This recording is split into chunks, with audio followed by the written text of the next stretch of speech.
Hey, I'm Billy Harris. You're hanging with Harris. We're in the legendary James Beard House. My good friend Jim Ryan, brand ambassador for Hendrick's Gin. How are you, Jim? I'm hanging with Harris. You are hanging with Harris. It's long overdue. Great to have you in the house. It's obviously a special week for William Grant & Sons and Harris, of course. Lots of amazing dinners. Tonight's our good friends at Bettany, hot spot in New York City. I think you've created a little cocktail inspired by their creations down in the kitchen. This is your creation upstairs. Absolutely. So this is a drink of mine. It's sitting in James Beard. I see tea time, so I wanted to bring tea time. We're like to in a you tea and to parlor everyone right here. now, right? So we absolutely are. Show me what we got. What are we doing here? I'm going to make two cocktails of the same. One Did you for give you. Did you give it a name? Me. Yeah, I might have missed that. It's simple. I just call this one a wee spot of tea. Wee spot of tea, aka Jim's Gin. Jim's Gin. It's hard to say a few times. No, it's not. Wee spot of tea. All right, what do we got? Gin. Right, so as I said, I'm making two. So I'm going to go ahead and pour 3 ounces of Hendrick's Gin. Why it's Hendrick's Gin and what makes Hendrick's Gin so special? Delightful little gin from Scotland, where William Grant & Sons is based, with an essence of cucumber and rose in every batch.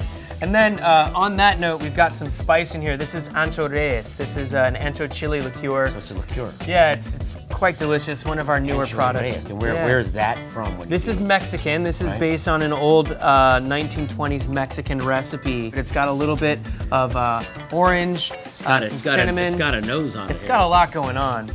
Some Angostura bitters, 1, 2, 3 dashes. This is some simple syrup, just sugar water. That's 1 whole ounce of simple. 1.5 ounces of fresh squeezed lemon juice. Okay. Yeah, we're getting to tea time now. We're getting into the tea time. And the teacups. So we've got some orange marmalade here. Yeah, some marmalade. So there's about 1 bar spoon per cocktail. And then on to the tea.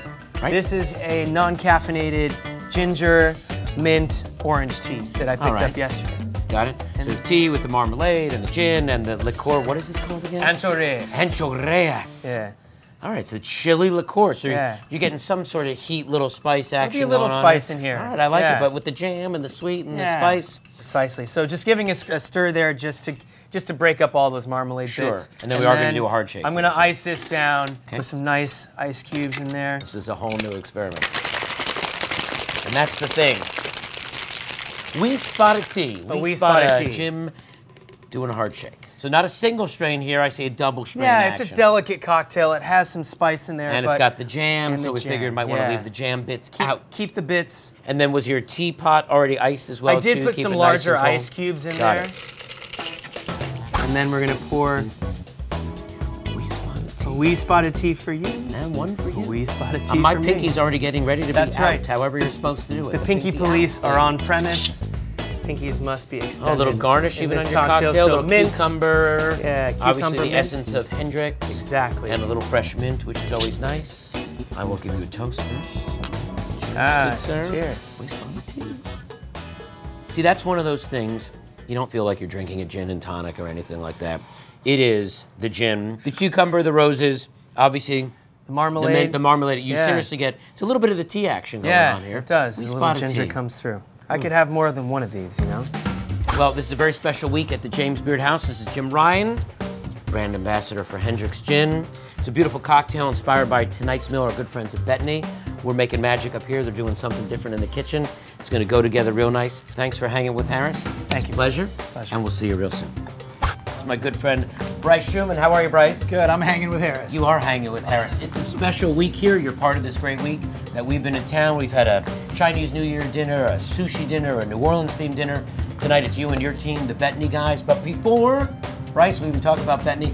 Tell me about you. What's your story? Where are you from? First question. Let's see. Well, I'm from North Carolina.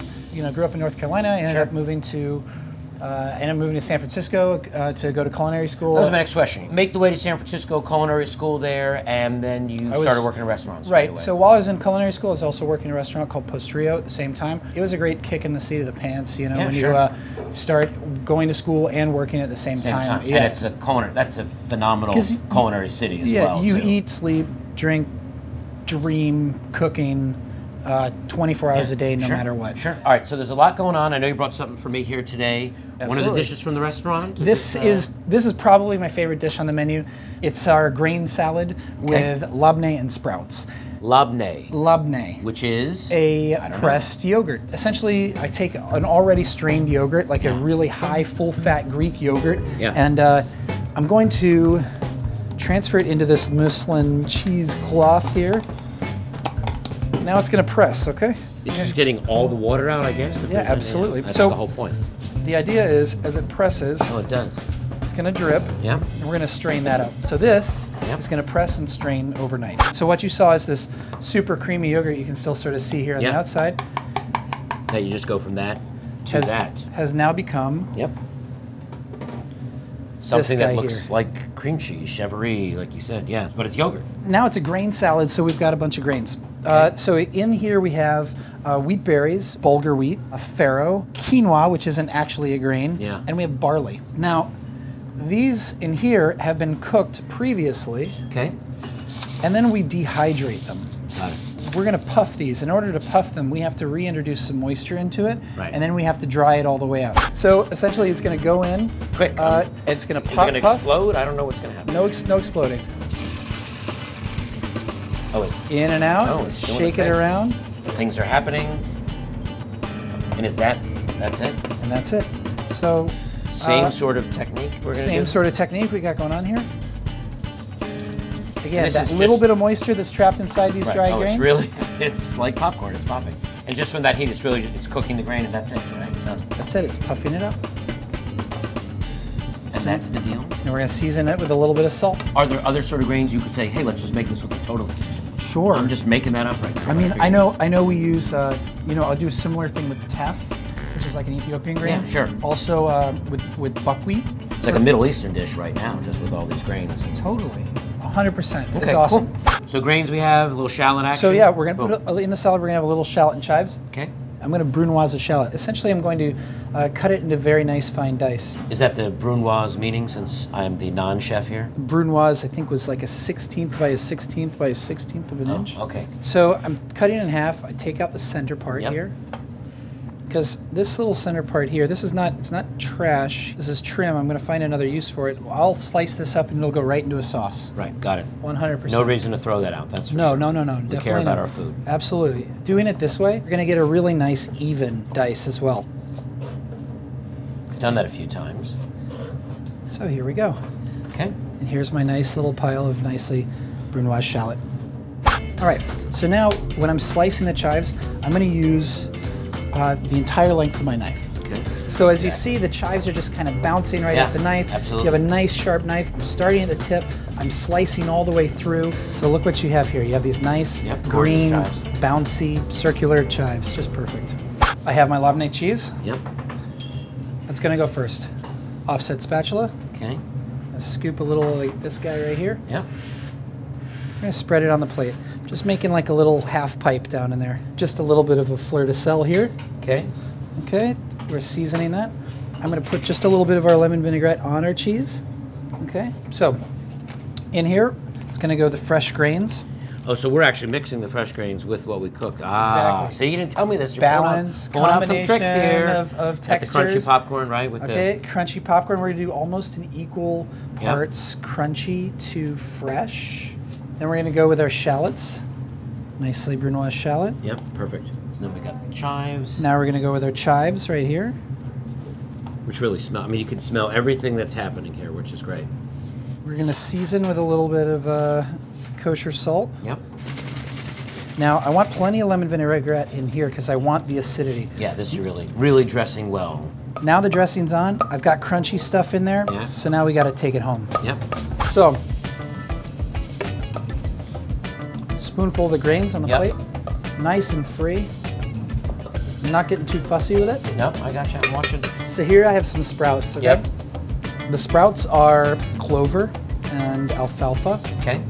It's almost as if they're growing out of the grains. Sure.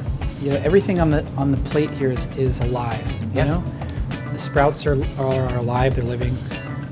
The yogurt, you know, it has live cultures is alive. Sure. The look of the dish is as if I just reached and grabbed a plot of earth off the ground. But that's what it looks like. And we're going to season with just a little bit more of the vinaigrette and finish it with some salt. A little bit of salt. is a grain salad with labneh and sprouts.